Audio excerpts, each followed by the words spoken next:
3,402 people died on 0 day. Computer systems completely hijacked. A significant number of casualties. Every phone in America displayed the same haunting message. This will happen again. Congress is authorizing a special 0-day commission, hunting down anyone who aided and abetted this horrific attack. They're just gonna grab people off the streets without warrants. Actually, you are. Like, I took a lot of notes about, like, they did centrist radio. This shit, yeah. Matt, if you didn't make it to the end of the show, when it is revealed who the final boss behind 0 Day is, it's not the Russians, it's not the left-wing hacktivist collector, the Reapers. It is, in fact, basically a bipartisan centrist domestic gladio that would basically be the equivalent if Mitch McConnell and Alexandria Ocasio-Cortez teamed up to do 9/11 to bring civility back to American politics. That is basically what happens on this show. Yeah, it's Kevin McCarthy and Senator Ungrateful Bitch team up. We are recording. All right. Before we divulge too many spoilers, let's start the show. It's Thursday, March 6th, and we've got the original gang in the house. Gang. It is me, Felix, and Matt today.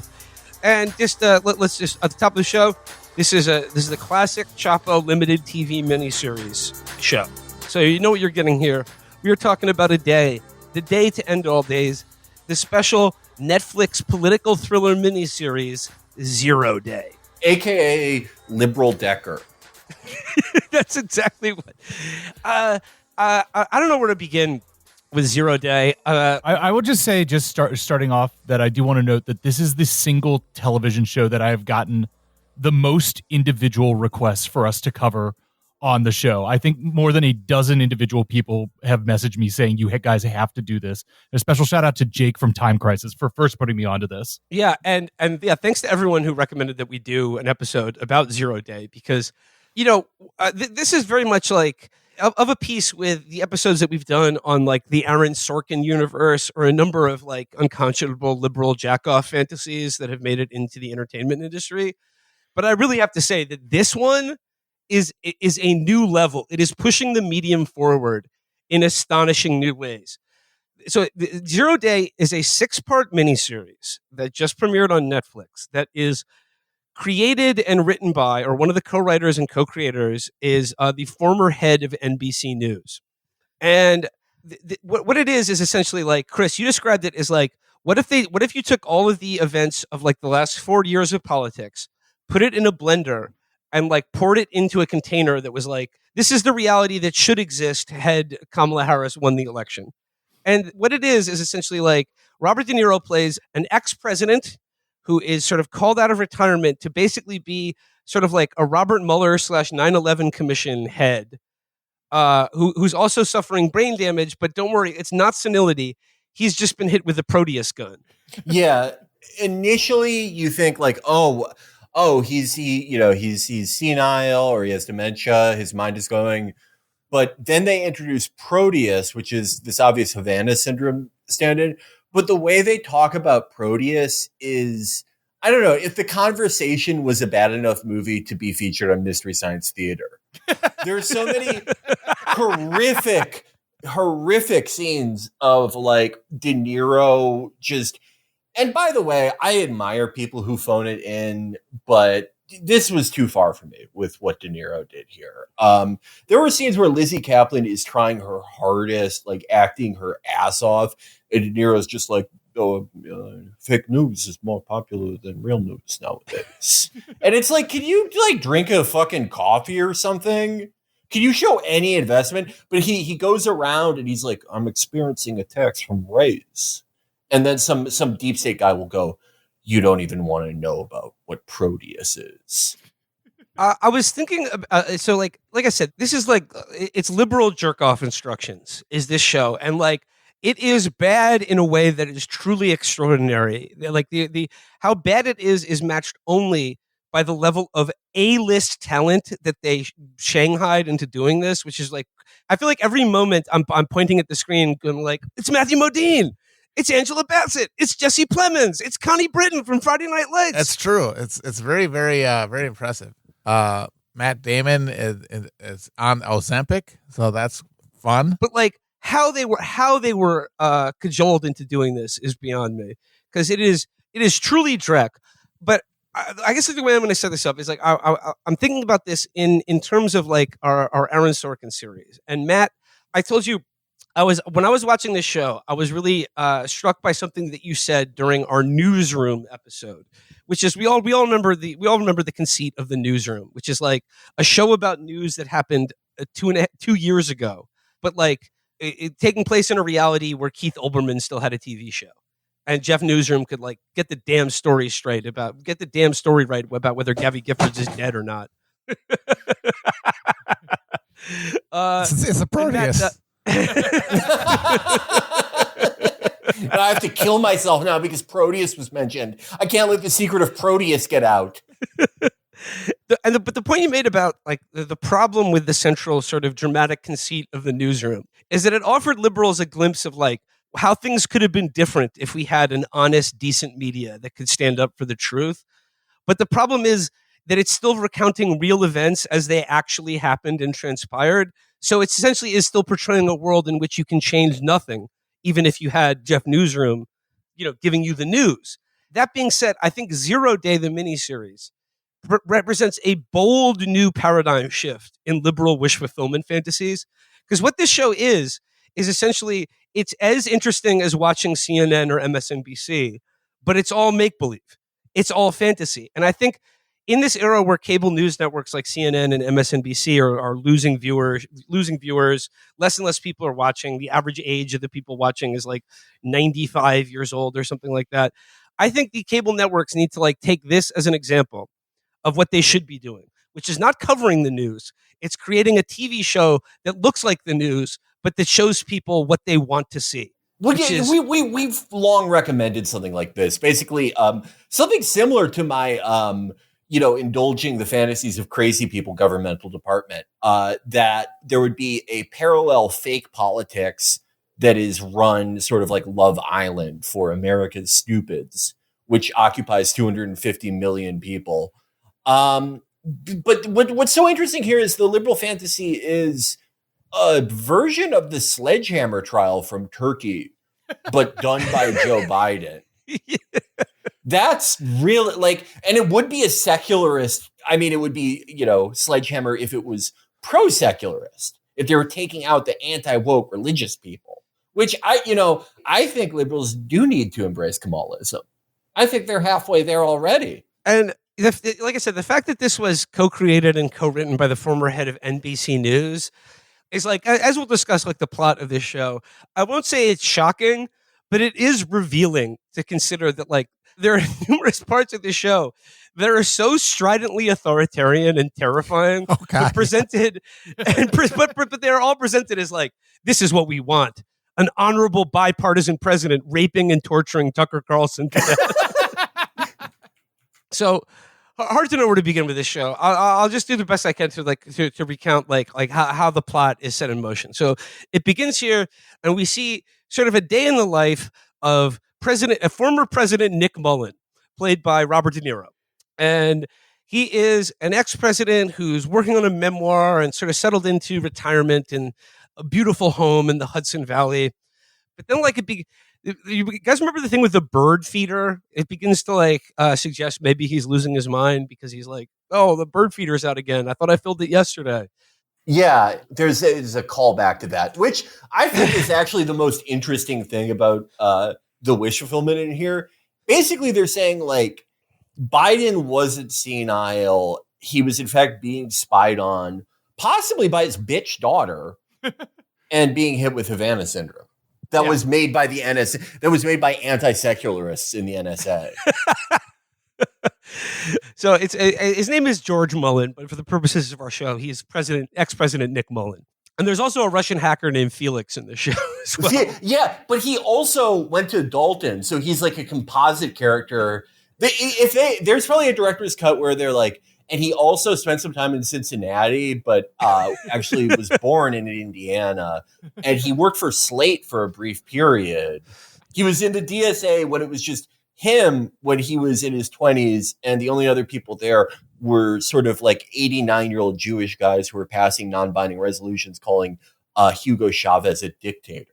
And his name is Felix Menaker Chrisman Frost Christopher.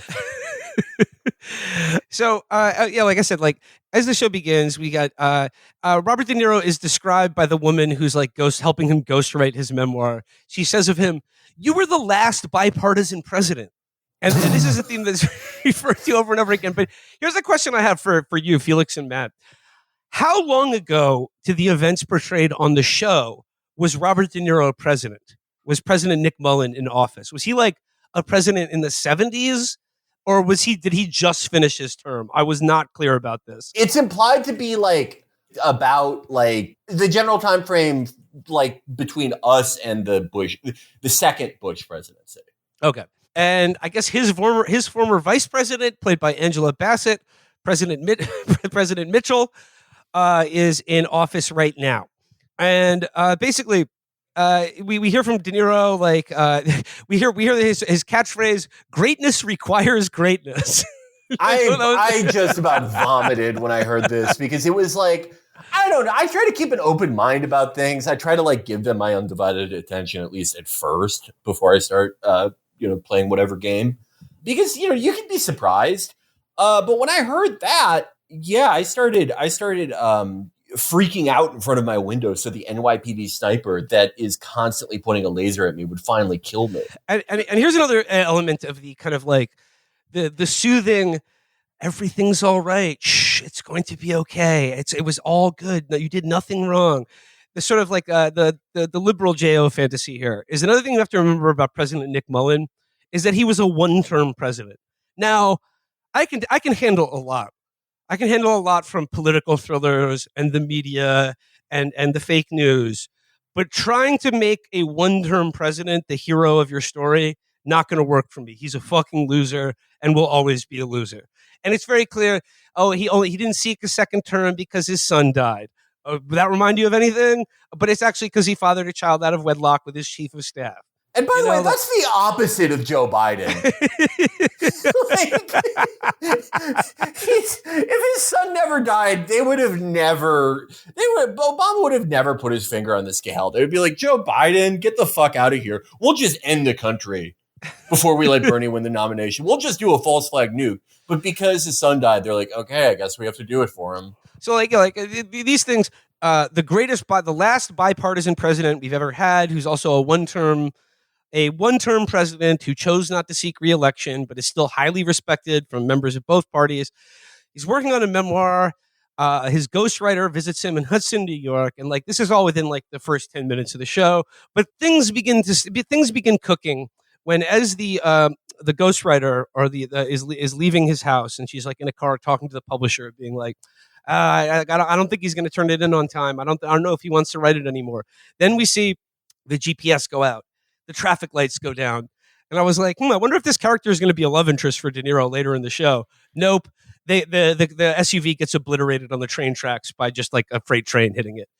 What has happened, folks? That's right. The 0-day event. I thought it was an EMP attack, but no, it's Cyber 9/11, where like basically at the same time, everyone's phones send them a little message that says this will happen again, as like every single like air traffic control, every electrical and computer system in the country blacks out for like a minute. And as a result of that, like thousands of people die. It's Cyber 9/11. The country's been attacked. Our homeland has been cybered. There's no Baron in sight to help us. Baron Trump does not exist in this universe. He cannot help us with cyber. And then we begin to see like, the nation's government sort of spring into action. And then like they create a commission. And like the funniest thing here is like they create a commission that's like an emergency powers commission, of which like the head of which will receive basically unlimited authority to investigate Cyber 9/11. And they give De Niro that role. And by the end of the first episode, it begins to become clear that De Niro is suffering from some sort of cognitive decline. And I was like, oh, they're trying to make it realistic. Rest assured, it is not his fault. He has been Havana syndrome. He's been Havana syndrome.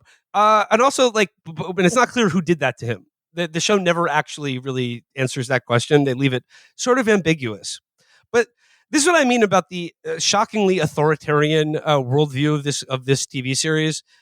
Is that in the world of this show, the country experiences a terrorist attack and sets up some sort of like an emergency commission to investigate it that is imbued with powers that are just flagrantly unconstitutional.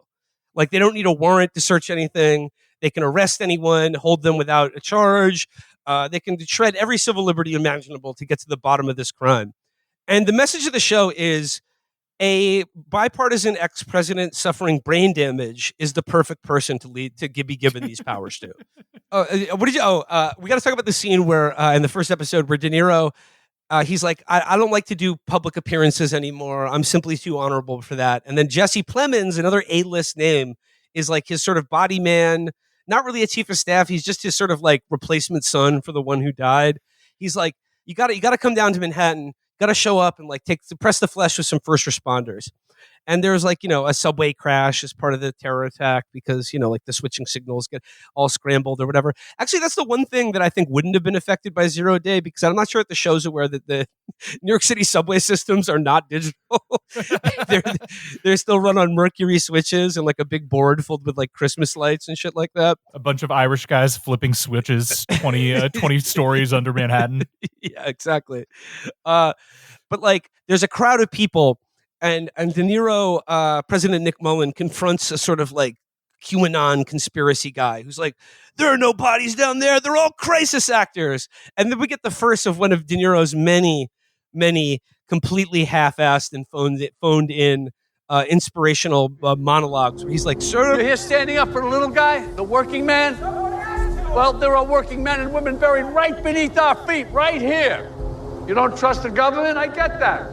It hasn't always come through for everybody, but this isn't about the government or the 1% or whatever the hell you want to call them. It's about somebody out there that hates us, that stands against everything that we stand for, everything that makes us who we are. You think you're helping? You're not helping. These working men and women, they're the ones that are helping. And you're falling for this conspiracy bullshit. You're un-American, you're not helping. And everyone cheers and claps, and then they're like, hey.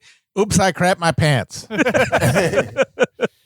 Yeah, that is like something that I not just hate about this show, but I hate about sort of like liberal interpretations of this cultural moment.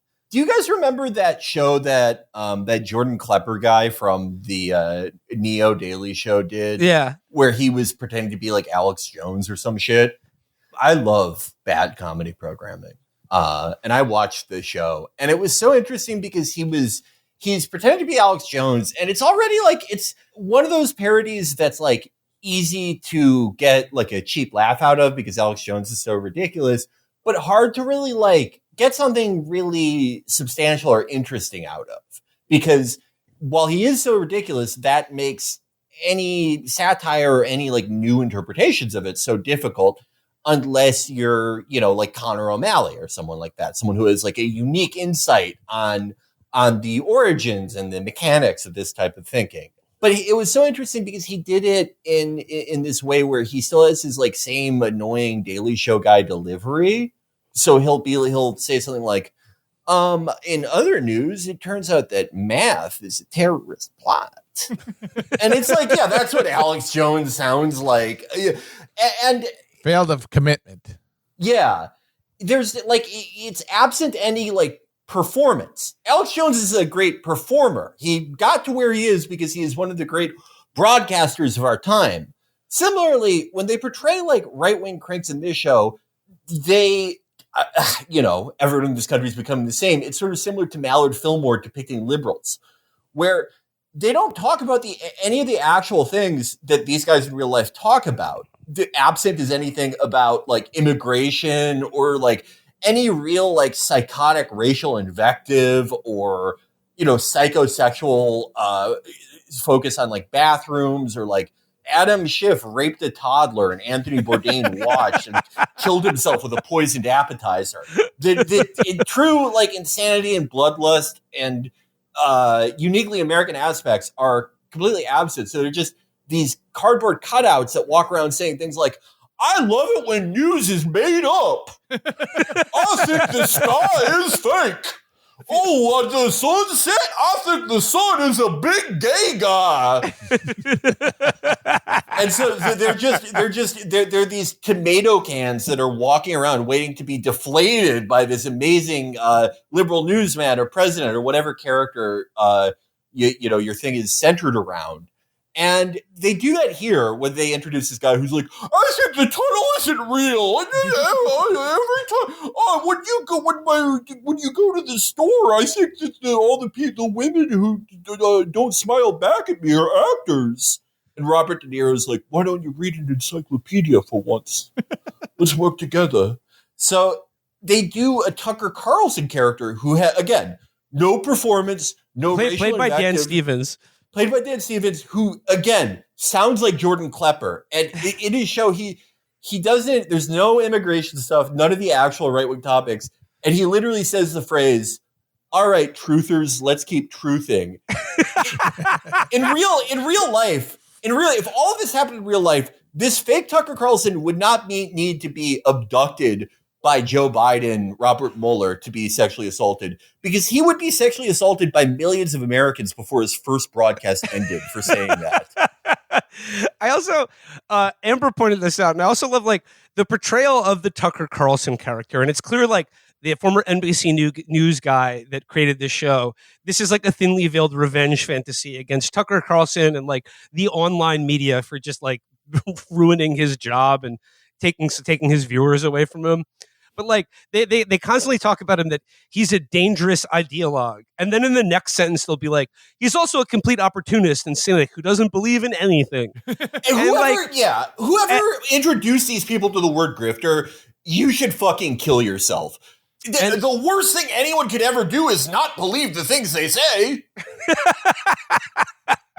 And here's another thing. Felix, you bring up a really good point about how the way this show portrays its right-wing demagogue character. I found it to be like almost, except for like one scene in like the 5th episode where like he's like racist to the guy who's torturing him in a black site. That's how you know he's right. Racially sensitive to your enhanced interrogator. Yeah. I mean, come on. I mean, he's let's say he has reason to feel rage mode about the guy currently putting a plastic bag over his head. But like I found like on all of the Tucker Carlson characters' broadcasts, it was like you're totally right, Felix, that it was like devoid of any actual right-wing political beliefs. And it seems like the Tucker Carlson broadcaster played by Dan Stevens, the only thing he talks about on his show or his only political belief is that President Nick Mullen is a scared old man. This guy who was president like 15 or 20 years ago. Like, can you imagine if that's what Tucker Carlson's show was like? Yeah, he was like, yeah. Jimmy Carter? Where is he? We haven't seen him. Fact is, he's old. He's old and weak and probably pissing his pants right now. Will it get on you? Who knows? Tucker Carlson doing 100 episodes in a row in like 2010. Let's go to Gerald Ford's house and kill him. It's the highest rated show on TV. They can't get enough of this. They all hate Gerald Ford. And it's just like it seems like the characters on this show that are supposed to be political, and like all of the people who play politicians on the show, it's like it's never really like Matthew Modine's supposed to be the Speaker of the House, and it's pretty clear he's a Republican. And Lizzie Kaplan plays Alexandra Ocasio-Cortez, who's also President Mullen's daughter.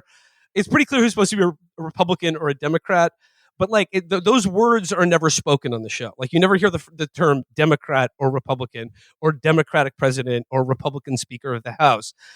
But they just represent the normal politics. And then there's like the wacko, crazy, evil politics. And the tagline for the show that they used to advertise it is "The truth has been weaponized." Fuck off. Like a phrase of such nonsense. Like it's just such a meaningless phrase. From the mindset brought you as a Cold War kid. Felix, I was dying over that. That's awesome. Slotkin was born in 1975. Which means she was probably not able to talk until she was 15, and she's going to act like she was following the SALT negotiations. By the time you were reading, the party was long over, lady. I had someone like complaining to me that like it's technically correct. She was born during the Cold War, and I was like, if a phrase can apply to every American born between 1948 and like I don't know 1991, generously, it's like you might as well say I'm a planet Earth kid. It's just like it's such a meaningless phrase. Yeah, I thought as the child of middle class parents was like the best one, and it could never be topped. It's like the greatest meaningless as a phrase. But Cold War kid is awesome because it's like, yeah, just me and like I don't know 80% of the people that are alive now. Like, and it's like if you were alive during the Cuban Missile Crisis and like duck and cover drills, like I think that would be like a better descriptor of saying my childhood was largely shaped by popular perceptions of what the Cold War was. But like when you're like 10 years old in 1985, like come on, like it doesn't pack the same punch. It's like if I said, yeah, I got radicalized during the NATO intervention in Serbia.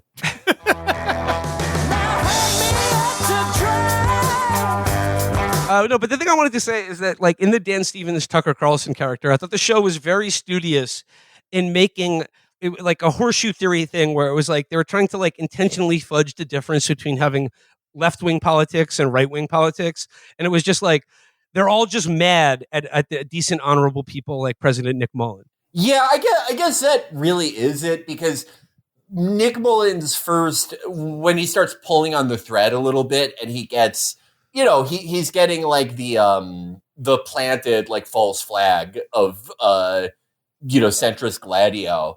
They initially think it was left-wing extremists, and Tucker defends them, which he would not do in real life. But I get that is a good point. They were probably trying to draw that equivalence. I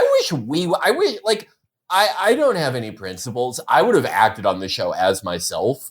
I would have let De Niro like sexually torture me. I would have been like, you're a fascist pig. We should abolish the police. And I think that class comes before race, always. Then he puts a bag over my head and shoves a Constitution up my asshole. And I'm like, okay, I'm sorry. I'm a bad guy. I'll give it up. I've never had sex. Yeah, if only Connie Britton was doing that to you, Felix. That's a punishment? Just going to stimulate my prostate with a Bill of Rights? Can we get the Articles of Confederation in there? If it's Connie Britton, Mrs. Coach, the most beautiful woman of all time? I got to say, another thing that really pissed me off about like the first episode of this show, which it does feature heavily the portrayal of a life of an ex-president. I am so like De Niro's character on this show, whenever like in pretty much every scene, is wearing his stupid POTUS jacket that like he still gets to walk around when he goes outside or like gets in one of his like chauffeured cars to be like escorted around. He's wearing his POTUS jacket and like POTUS merch that you get when you're president, and then like has a staff where everyone calls him Sir and Mr. President. Not only do I think ex-presidents should not get Secret Service protection, the idea that everyone has to keep calling you Mr. President until you die is repulsive to me. Yeah, I mean, I do think that is probably realistic. Like, I know it's realistic. I'm against it, is what I'm saying. Well, yeah. I mean, Jimmy Carter is the only guy I could see being like, you don't have to call me that. I'm burning all my president shirts. But like, all of that. Can you imagine what George H.W. was like? He was probably torturing people with that. Another aspect of the show, like I said, is like Jesse Plemons. Like I said, Jesse Plemons plays his sort of a body man, his guy Friday. I don't know how you describe it, but like he's a loyal ex-aide to the president who's also having sex with his daughter, who is the most thinly veiled analog for AOC that I've ever seen, played by Lizzie Kaplan. The interactions between Jesse Plemons and Lizzie Kaplan and their sort of like DC political romance, Felix, I think you should sue them for plagiarizing Push Pull, because like there's a scene where they're like, so are you staying over for the night? And then like Lizzie Kaplan's like, you may advise, but I may not consent. And then they're like, can we table this for a further resolution? And they fucked. It is so much like Bush Bowl. It's insane. I should check if I don't know, if I got hit with Proteus and I wrote this movie and don't realize it. I may be owed a payment. Two of the most beautiful and wonderful women of TV of all time are in this show. Connie Britton, Mrs. Coach, and Lizzie Kaplan. Lizzie Kaplan, one of the greatest of all time. And party down. They defame her and dishonor me as a viewer by making her repeatedly have sex with an Ozippified Jesse Plemons, who looks really scary. Terrifying. Right now that he's skinny. Looks like a really scary guy. Like, when he was Todd, I thought he was amazing as Todd in Breaking Bad. I love him as an actor. But there was like sort of a familiarity in his... He's not fat. He just has a big old head. But now that he's Ozimpified, it's like, oh, you must do Todd stuff in real life if you look like that. Careful, Felix. Let's not be too hard on people who are slightly overweight and have large heads. Okay. No, I'm saying the opposite. I'm saying that having I have such a big. I bought the biggest helmet you can buy for my Chinese Air Force helmet after I got fat 2 years ago, and I tried putting it on, and obviously I couldn't. And I was like, okay, well, this will be like a fun thing that I can wear once I lose all the weight. And then I did. And I can't get it past my fucking temples. I'm never joining the Chinese Air Force because of how big my head is. And because I'm not Chinese and don't know math and can't see well. But like, I think in the Lizzie Kaplan character, like I said, the thinnest one removed from AOC, her name on the show is Alexandra. Okay. They're not even trying that hard, but like, definite like the boomer mind poison on this show is very strong because like they reduce like a political disagreement between a young liberal congresswoman and a former president to just be like, she's his fucking bitch daughter who's just doesn't like him because he made her come home from high school. He got mad at her for breaking curfew one night, and it's just like this familial psychodrama between the ex-president and his daughter is like, I think they map over like, it's just like, this show is the answer for like liberals like who watch this show or who this show is designed for, to just be like, how could this happen? Or how could it have happened differently? And I think their answer for like why AOC, who by the way supported Biden more than almost anyone else in the Democratic Party. AOC would never do centrist Gladio. She would kill herself with a Tonto before subjecting Joe Biden to Proteus. And I just think that they're like the political disagreements young people have with Joe Biden are because they hate their parents and are ungrateful. And that's basically the plot of this show. That's basically what happens. Yeah, and there is also this implied thing that she like does resent him for the death of the son who overdosed. But it's also like the show is heavily, on the side of like, well, that's like unreasonable. He had to be president. I thought when as soon as the dead son was introduced, I thought it's got to be a military thing. It's got to be a hero. No, it turns out he OD'd. But on the scene where it's a flashback where De Niro is like walks into his son's drug den and finds his dead body, and he's got like a needle in his arm. It had one of my favorite TV tropes whenever they're trying to show how scary and awful drugs are. Is that like it would be one thing if like he's dead, overdosed, still got the belt around his arm and the needle spiking the vein or whatever. But it can't stop there. It also has to show, I don't know if you caught this, like on the floor next to his dead body, like every other kind of drug, including marijuana joints and pills. I love that's such a good TV trope where it's like, all right, just another Tuesday, time to do heroin, meth, cocaine, DMT, weed, all and of just them. a joint to even myself out, Yeah. It's amazing he lived that long. He had to have serotonin syndrome like every day of his life. There's a flashback scene that shows De Niro as the president walking in on his son that does the thing where it's like all in silence and you see them arguing where there's like a sad song playing over it. And it made me really think of the actor who gets the casting notice that's like, all right, we need you for 2 hours one day to tie this rubber thing around your hand and have Robert De Niro yell at you, but you're not saying anything. You're just reacting to De Niro yelling at you in silence. I could do that. Yeah. So yeah, like basically, so De Niro is made basically like the Robespierre of America. He's like given a godlike dictatorial authority over every man, woman, and child, and begins to use it aggressively by like rounding up dissidents, rounding up left-wing dissidents running server farms in Idaho on like a disused farm or something. But like, okay, when I really started to just like, I really just started to do the Arsenio whoop, whoop, whoop, whoop. I started doing that when the show introduced the concept of a left-wing hacker collective called the Reapers, who are initially dinged with doing the terror attack. A left-wing hacktivist collective, far-left hacktivists who go by the Reapers. And once again, as I always return to on this show, Kurt Sutter is owed royalties from this. If you bring up Reaper Gang, you gotta let the Sons of Anarchy. Bastards Reapers. I was just thinking about Bastard Executioner the other day. Do you remember, like, everyone hated it, and after 4 episodes, Kurt Sutter was like, all right, I fucked up. It's not that good. We'll end it. He's awesome. He's such a good person. I love him. He would never make the show, but if he did, and people were like, this sucks, he'd be like, all right, I'm sorry. I'll do a show about how Tucker's good. I'm trying to think of the Kurt Sutter version of Zero Day, where it's like the Alexandria Ocasio-Cortez character is just like, you don't understand, Dad. I made all these moves to get America out of the gun running business. Yeah, it's like a 30-step plan where she has to blow up the Statue of Liberty. She kills the brother and then frames the Chinese for it, who turn around and like frame the Bloods.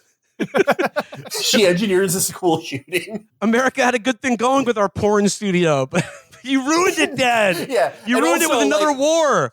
Also, like, George Mullen would be played by Kurt Sutter, and he would just be getting. He would arrest himself and torture himself in prison. Yeah, first episode, he's like, all right, you have to take me to Gitmo and shove a Quran down my urethra so I understand what it's like. Oh, man. Other characters on this show include Bill Camp as the head of the CIA and Gabby Hoffman. We got to talk about Gabby Hoffman's character, who is revealed by the 6th episode to be like one of the masterminds behind this plot. But like her character is, how shall I describe this? Basically a cross between Mark Zuckerberg and Jeffrey Epstein. But she's on screen on this show a total of probably 5 minutes. Like when it's revealed that like she's behind the 0 Day attack, I'm like, who is this character again? What?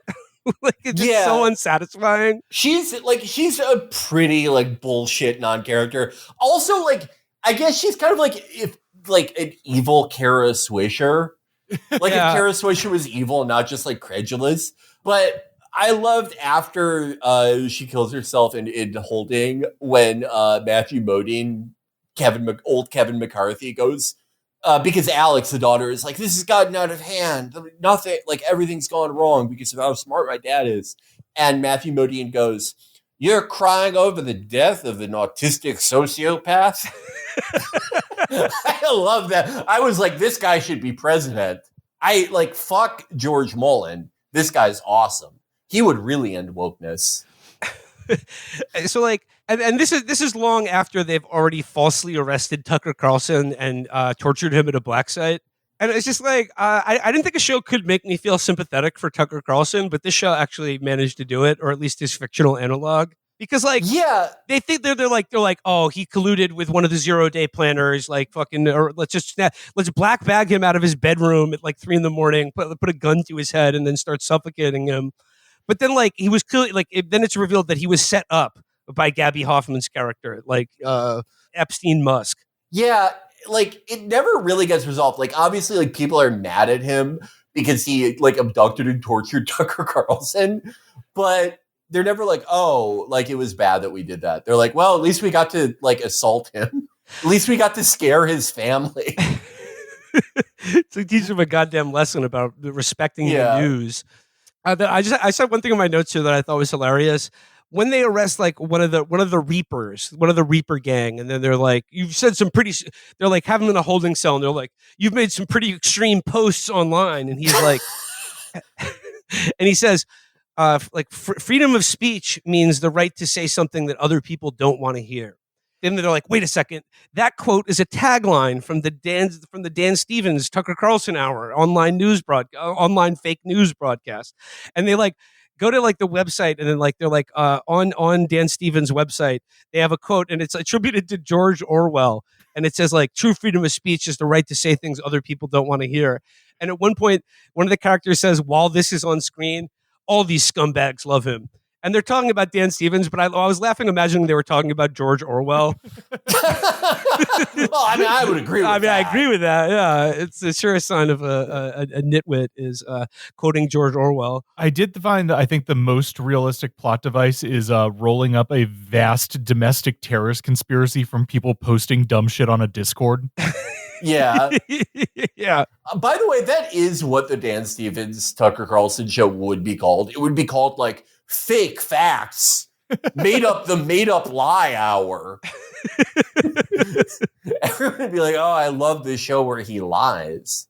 Like for the first 5 episodes of the show, De Niro's investigation into this plot, into this conspiracy, into this terror attack, like takes wrong turn after wrong turn because he's losing his mind. Like, cause like, it's weird. Like when I thought the show was depicting him suffering the effects of senility, I was like, they sort of make like losing chunks of time and like reverting back to the past. They make it seem like it's a investigative superpower. Like when Sherlock just sort of like runs through just like a free association in his mind or something like that. But no, they couldn't leave it there. And this is what I mean. Like the soothing cooing, it's going to be all right. Everything is fine. You were right. I think the main point of this show is to incept the idea in the American public that Biden's cognitive capacity and lack thereof was the result of a foreign terrorist attack to cook his brain with the Havana Syndrome gun. Yeah. I mean, like, clearly this show was made for a world where, like, Kamala won after the switch. I guess this was, like, going to exonerate Biden in advance of all those articles that were, like, you know, he kept asking us what order the alphabet goes in. But, yeah, I mean, I will say, to begrudgingly give credit to the show, well, the implication that senility is an investigative superpower is, you know, idiotic to say the best. I thought their depiction of like the experience of senility was at least interesting. I thought that was like the one kind of interesting thing they did, because it sort of reminded me of like the weird light flare effect that they do in Phantom Pain. So it reminded me of something I like. Well, you can't fault them for that. That's one thing in the win column here. It's definitely relatable. I say that. I watch the 0 hour. It's like, what day is it? What? Who are you people? I was like, thank you. Representation. Thank you. Yeah, because like there's a scene in the first episode where like he's accepted the role as heading up this blue ribbon committee to destroy civil liberties. and he's like addressing the media in like his driveway, and he starts seeing his ghostwriter who's dead, who's been annihilated by a freight train. He starts seeing her in the crowd, and like there's like they spend 2 or 3 episodes where this guy is, because they repeat over and over again that this is the most important job in the country. Like there must be no limits whatsoever on this investigation. We need to get to the bottom of this. But De Niro spends 3 episodes diverting the resources of this commission to send Jesse Plemons to like look at the fucking cadaver of this woman to be like, yeah, she's dead. Let's dig up her coffin. Still dead. Talk to her parents. You're definitely not seeing this woman. She's in the ground, President Mullen. So I wonder what's going on with you right now. The scene where Plemons like talks to the parents, and he's like, "Okay, so you're sure she's dead? Can you describe like how fucked up her body looked?" And the parents literally go, "Why are you doing this?" Like they think he's taunting them. And there are a lot of really funny cadaver scenes unintentionally in this show. Like when they go to Jesse Plemons' funeral and Alex clocks De Niro walking over the casket and like talking to the graveyard manager and being like the gravedigger. Yeah, the gravedigger. And he's like, can you look, I was president.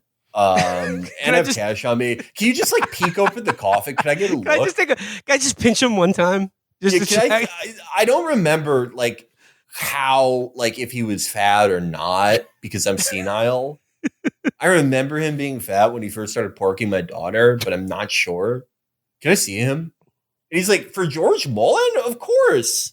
Yeah, we should talk about Jesse Plemons' character. I mean, spoiler alert, he does die. And by die, I mean he's basically killed by the same guys from Michael Clayton that kill, what's his name? Tom Wilkinson. Yeah. They give him a heroin overdose and put him in the bathtub. And that's another thing that's never resolved. Like, no one was ever brought to justice for that. They're like, well, he did do smack. He did do drugs at one point. So yeah, who ordered that, by the way? Yeah, it's not clear.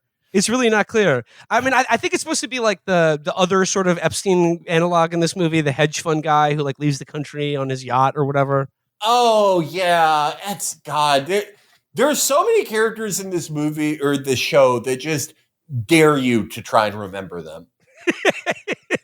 Yeah, because the plot there is he's being like extorted by a billionaire to do like insider work against the Mullen investigation. Oh yeah. To do question mark to get this billionaire some kind of advantage, and then when he finally grows a spine and says I can't do this, or I refuse to like collude with XYZ foreign power, that they have to OD him. And given how like unceremoniously he's offed in like episode 4, it's another thing where it's like I can't believe Plemons read this whole script and was like, yeah, that's a nice meaty role for me, I'm glad to play that. Yeah, that's another thing. How did they get anyone involved in this? Like, how did they get Connie Britton, who's in a ton of shit now, or Joan Allen, like so many fucking all-stars. Do you think they were just like excited to do something with De Niro, or like what? I think it's like we got De Niro attached, and they're like, oh boy, this would be like. I think meet the Fockers. Who cares?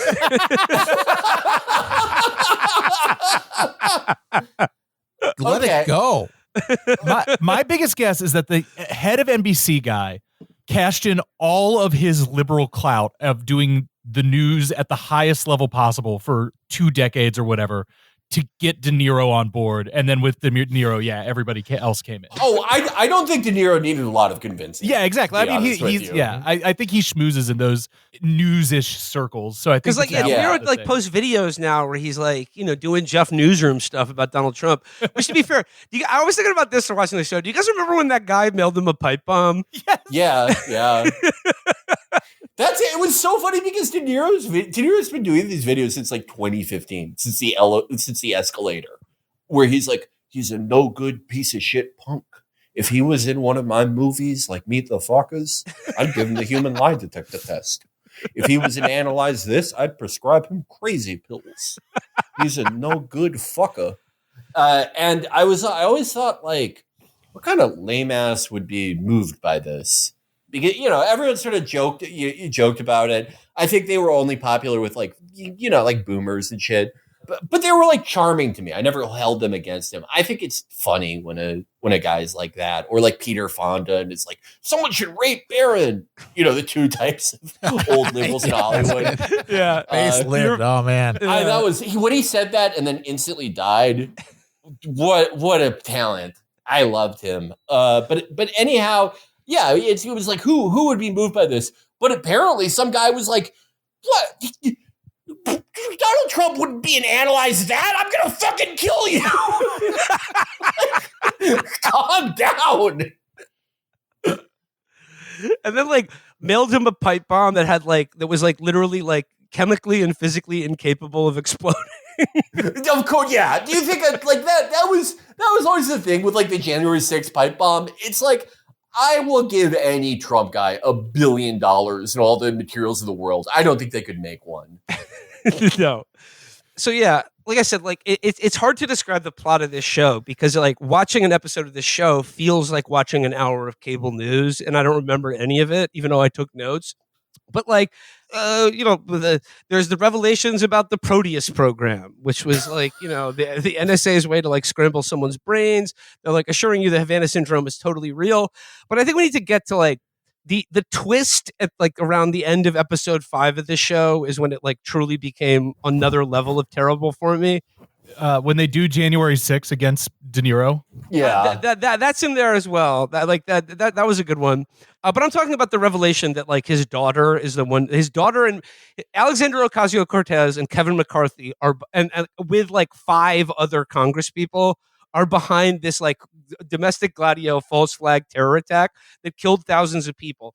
And like when they begin to try to explain their reasoning behind this, it was like, so like I just want to know like what do they think was going to happen?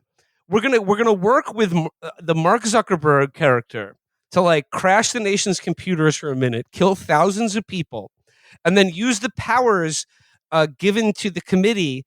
But like Matthew Modine was like, oh, the plan was that I would be in charge of the committee. We didn't realize the president gets to appoint the person, and I thought it was going to be me. Oops. Guess we shouldn't have killed all those people. But they were like basically like we need to trash the Constitution. We need to like have the extraordinary law enforcement powers of this committee to do what?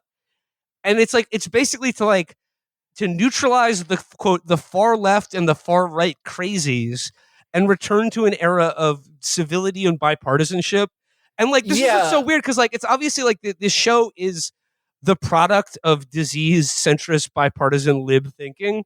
But like they make the bad guy like essentially voice their opinion, and I was a little bit of like, did the people who write this show like when Matthew Modine reveals his like grand plan at the end of it, did they want you thinking, he's got some points? I think that was it. And it's just so weird. Like the plan also is that after this like nationwide terror attacks that no one can identify a perpetrator, and it's scary, and no one can get money out of the bank, and it endangers trust in all institutions and all manners of life, that would actually bring people together, which is like, is this your first time here?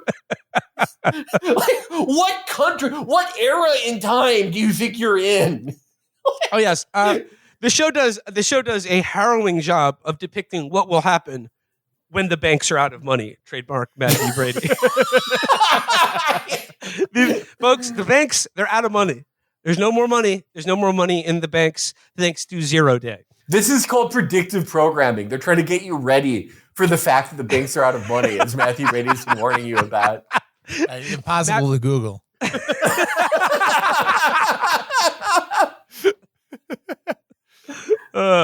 We've been warning about this. Oh, another of my favorite details from this show is like a feature of this conspiracy, which attacks like the entire digital infrastructure of America by putting a computer virus that spreads through apps to every phone and computer in the country via Bluetooth or some shit like that, is that the conspirators are like, how do we avoid the sort of like panopticon like web of digital surveillance that the United States government and its intelligence services have spread out over the entire face of the planet? And they're like, we know CB radio. And they're like, oh, we can't, they're like, we can't communicate online because of how the NSA will just like scoop up anything. So they're communicating through ham radio. And they're like, oh, let's go to the device that anyone can just listen in on if they have the right frequency. That is straight up Independence Day. Yeah. Remember? Yeah. Like, they're like, I do. Like what are the communications? Telegram, like Morse code. Yeah. Passenger pigeon. So like, yeah. They hack the terrorist code by like just finding what radio frequency they're talking on, and like when they're talking on the radio frequency, like they're supposed to be using code or something, but like the code is like, hey, that big event that we planned and are perpetrated.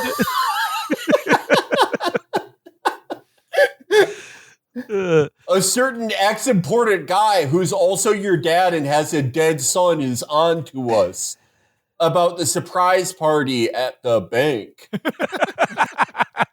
But like when De Niro like confronts Lizzie Kaplan about this, and it's just like, again, like I'm just trying to imagine the world, the universe building by the creators of this show, where their AOC stand-in would be like, you know what? Kevin McCarthy and Mark Zuckerberg are making some pretty good points about this terrorist attack we should do. And if we pull it off, I'll probably get a committee, sort of a ranking member on the Ways and Means Committee or something like that. Oh, I bet she wishes she did it now. Yeah. The real AOC. It would be funny if in real life she did this and they still give it to Jerry Connolly. They're like, sorry, you're just not ready. Like, we know you did Gladio with us, but it's Jerry Connolly's turn. Yeah, the Democrats try to plead their next false flag 9/11. Jerry Connolly will be planning and executing it because it's his time. Okay, he waited. He waited his turn to do cyber 9/11. And look, is he the best guy to pull off this massive crime? Probably not. But you know what? We care about. We care about legacy. Yeah, he's in the planning room with like the two Epsteins, and he's like, "What if we disrupt steamboat traffic? What if we stop ice from coming in from the North Pole and no one can get their ice creams?" He's like, JP Morgan will have a fit. To maximize the effect, to maximize the terror and humiliation that we're going to inflict on the country, we're going to make sure to turn off everyone's TV during the finale of MASH. All right, the first attack will happen in the middle of the Jack Betty show. But the communications won't come back on until Amos and Andy. By then it will be too late. Okay, Felix, and then like in the CB ham radio network where they're communicating, the conspirators are communicating, the code is they talk like Amos and Andy, and they're like, "Show boss, we got a big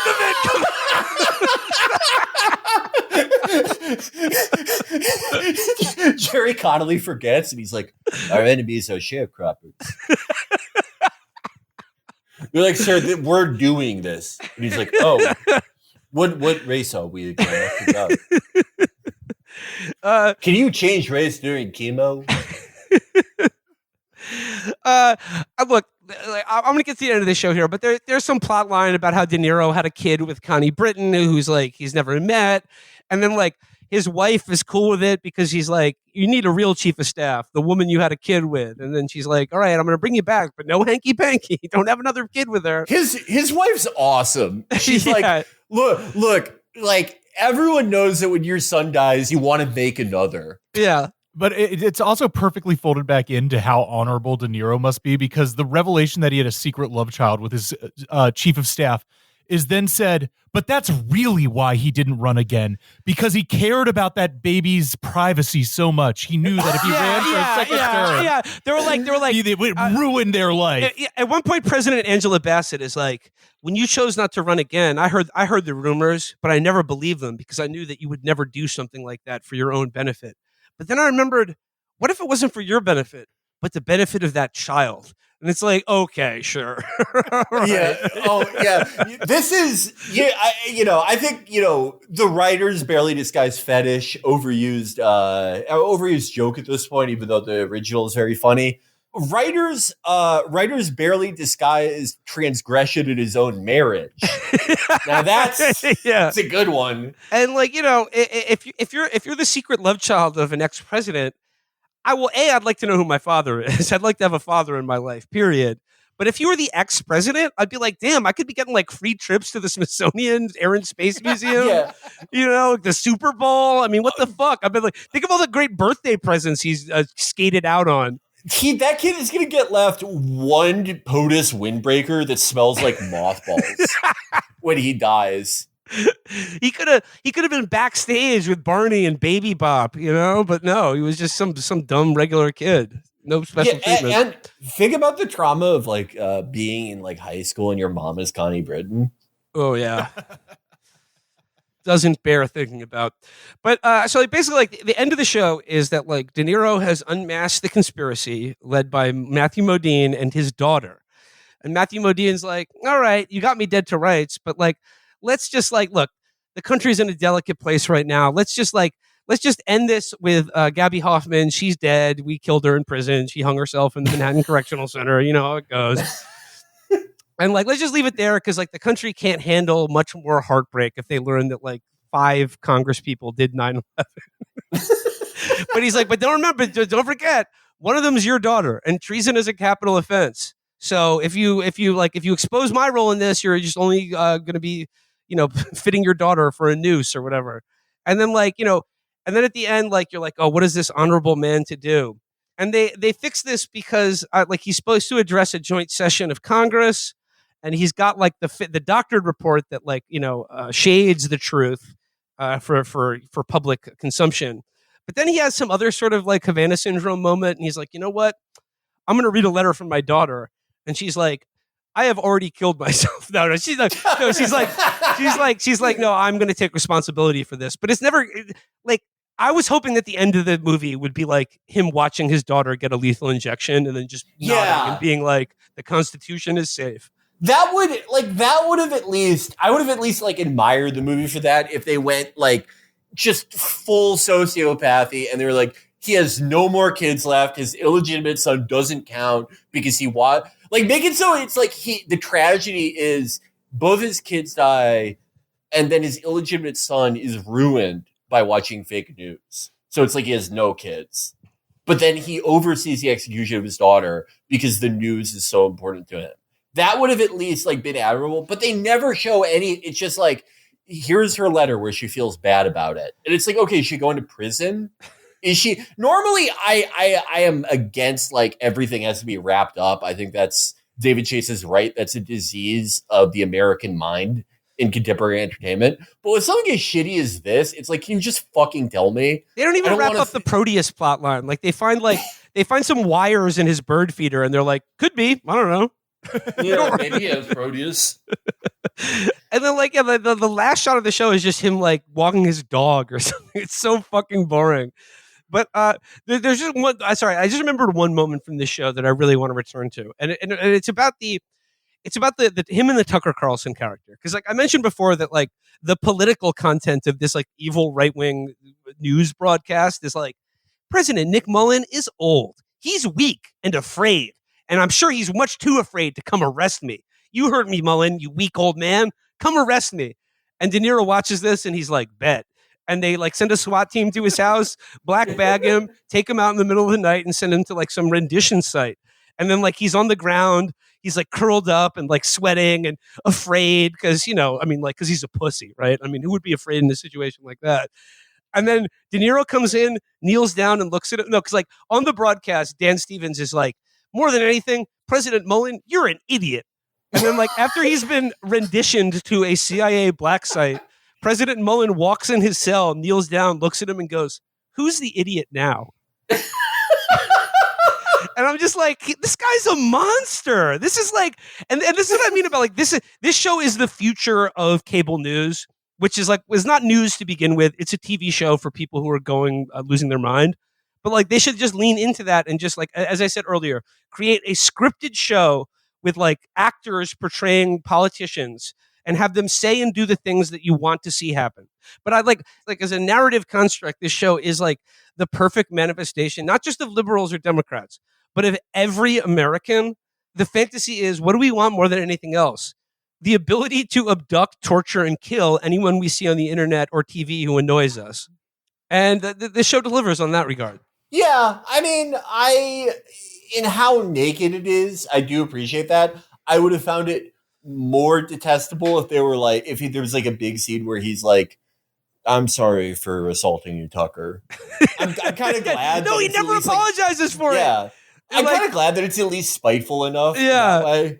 They're like, yeah, like you arrested like a public figure for insulting you on TV and like literally tortured him. They show him being tortured on this show. And like, they're like, well, it's where the investigation led. And it was like, and they arrested him because of deep faked photos. That was the evidence. They were like, he's connected to the plot. He's connected to the plot. We look at these photos and they're like, and then at one point, like the guy is like, these are the best deep fakes we've ever seen. Oops, that's enough to sorry about that. Them. And once again, I mentioned it earlier, but the scene where the Tucker character is racist to the guy who's torturing him is so funny to me because they're like, this is like the writers of the show being like, in case you had any doubts before, this guy is really evil. And it's like, he's the one who's been falsely arrested and is being tortured by the government. Are you fucking crazy?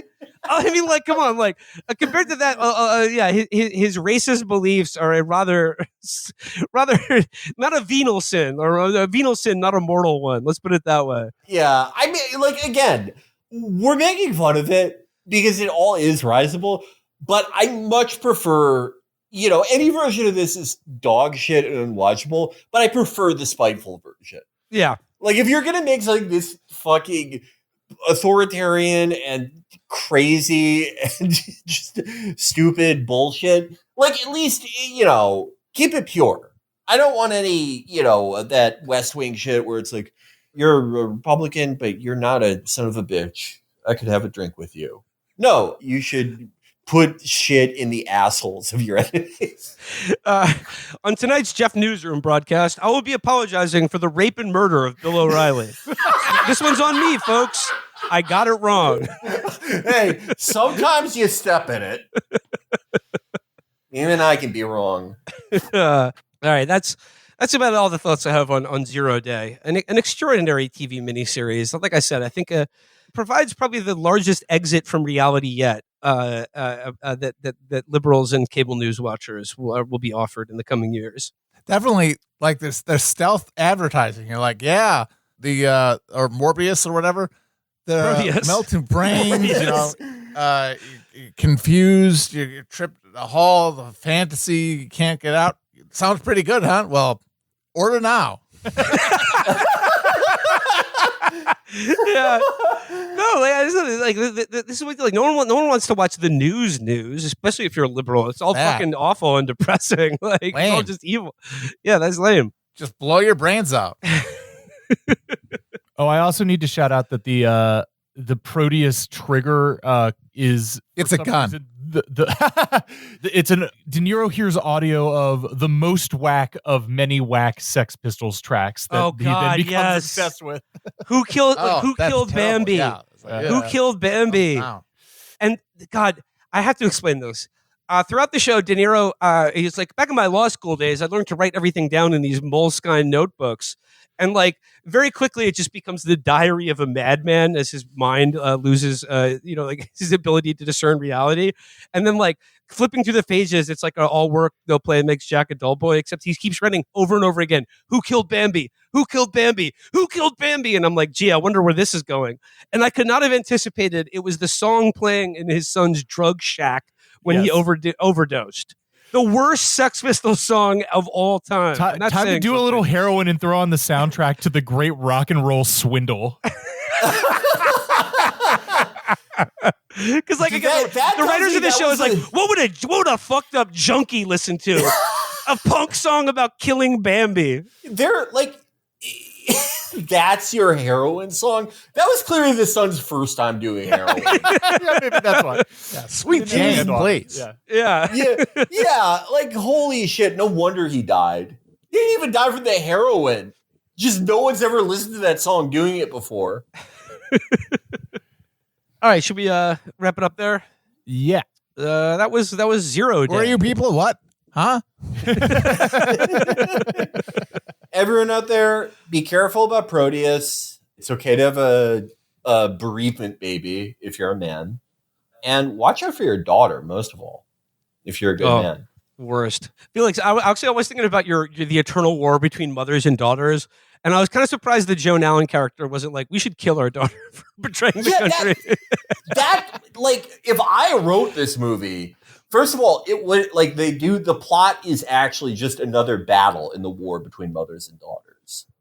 Like the smoke screen is that it's Centris Gladio, but actually it's an op by mothers against daughters.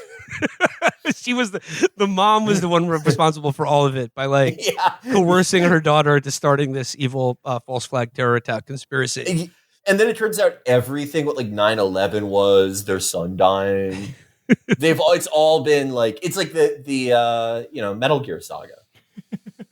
The Mother Gear saga. Liquid and Solid Wife. Mother Box? What? I want to clarify. I don't think this is all mothers and daughters, and I don't think all mothers and daughters are enemies. I've just known a lot of women who are like, yeah, there was a Supreme Court case because me and my mom poisoned each other when I was 9. Maybe it's just a lot of the ones that I know romantically. All right, well, that does it for today's show. If you're in New York City, I would like to make a plea with you again to come see EFUS this weekend at Lincoln Center or IFC. several showtimes this weekend. I will be moderating a Q&A Saturday at both the IFC Center and Lincoln Center. So if you see either of those shows on Saturday, you will see a question and a Q&A after, moderated by myself, featuring Carson Lund and one of the stars of this picture, the guy from Uncut Gems. You moderating both on the same night? Yeah, well, no, I mean, one's at 2 o'clock, the other's at 6. Yeah. All right. Go see EFIS. All the showtimes linked in the description. Take me out to the movies. All right. Cheers, everybody.